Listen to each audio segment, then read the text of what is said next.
Hi everyone, my name's Alex Hutchinson, Creative Director on FarCry 4.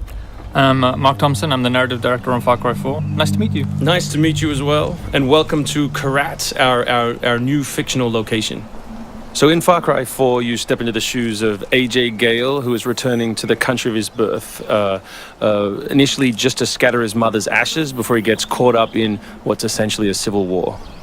Curta is a fictional place based somewhere in the Himalayas, inspired by places like Nepal and Bhutan, and a bunch of countries from that part of the world. So looking out there, one of the core things of any open world game, that sort of excitement and mystique and hope of an open world is, what is all that smoke coming from? What temples are out there? What secret locations? So we've peppered the world with different places to find, all of them filled with loot and secrets and collectibles and all that good stuff. And of course, the open world of Far Cry is densely populated with a variety of different animals. Beasts. And also that's some kind of yak. I don't even know what that animal was. Yak, I believe. Is it a yak? With next-gen fur. Next-gen fur, that's true. Individually modeled hairs. So you see here with the eagle, you won't see it in this demo, but you can be attacked from above for the first time in a Far Cry game. So we've tried really to play with verticality, to have threats above and below you. And obviously you can still get involved in the ecosystem of the animals and hunt, and you can throw bait now. Yes, to attract animals. And stuff like the eagle stealing the barrel of the goat. Like, it isn't scripted, that's just what happens at the intersection of those two different AI systems talking to each other. The goal being that every player tells themselves a different story, that they get different surprises, that they have a different story to tell their buddies when they come to work the next day or go back to school or whatever. So there are a bunch of new tools in Far Cry 4, one of which you'll see here is the grapple. We wanted to make something that allowed you to clamber over those annoying cliffs you sometimes came across in Far Cry 3, and something that would also lean into the much more vertical, much more mountainous regions we were building in this game.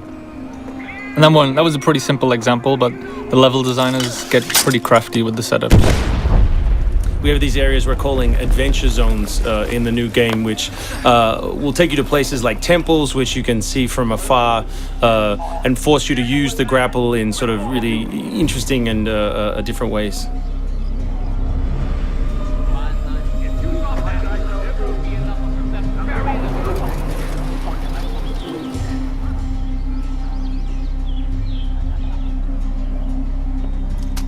The auto crossbow is a new stealth weapon that we've introduced for Far Cry 4.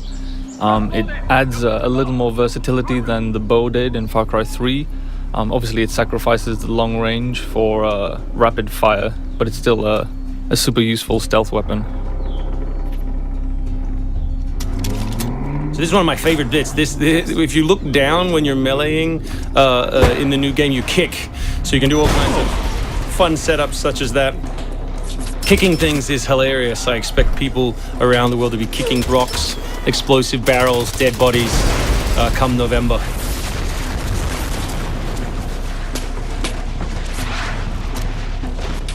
Our goal really was just to provide as many tools as possible, whether vehicles or animals or weapons or goofy stuff, and let people fit them together any way they want.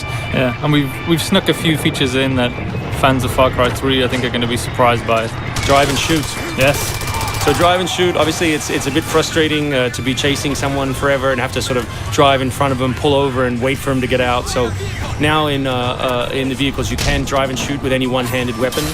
And you can also do driving takedowns from any vehicle, which I really like. So this idea of leaping from your vehicle into another vehicle, do horrible things to them, boot them out the side, and then continue on your merry way. You can now deliver death without even leaving your seat.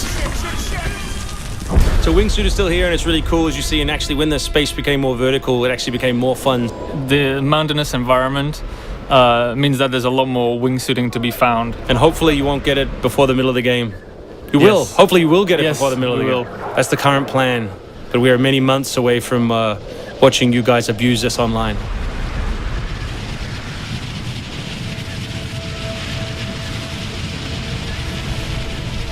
So here you'll get a look at elephants Elephants are awesome. Probably my favorite animal in the game. Weaponized in many different ways. You can drive them into a rage, watch them smash the other characters in the world, or you can clamber on top of one and drive it through the gate yourself.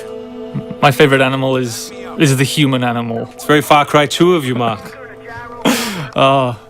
It's the shark of darkness. So co-op is a massive part of the new game.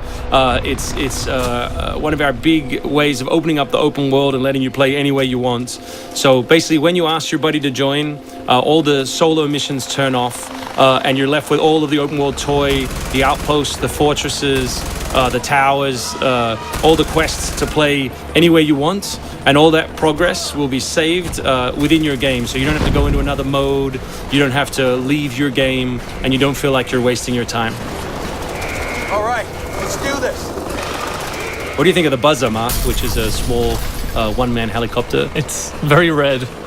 No, but it's cool because it gives like this almost like developer perspective on the world. Like you normally in Far Cry 3 you could never really see an outpost, or you couldn't engage with an outpost from this kind of vantage point, which is really cool.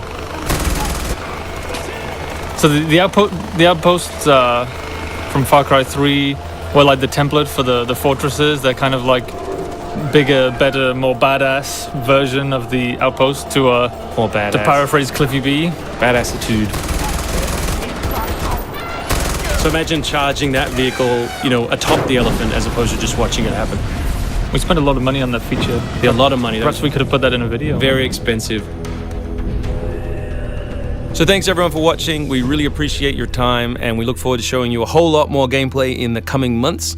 The game ships, of course, November 18th worldwide.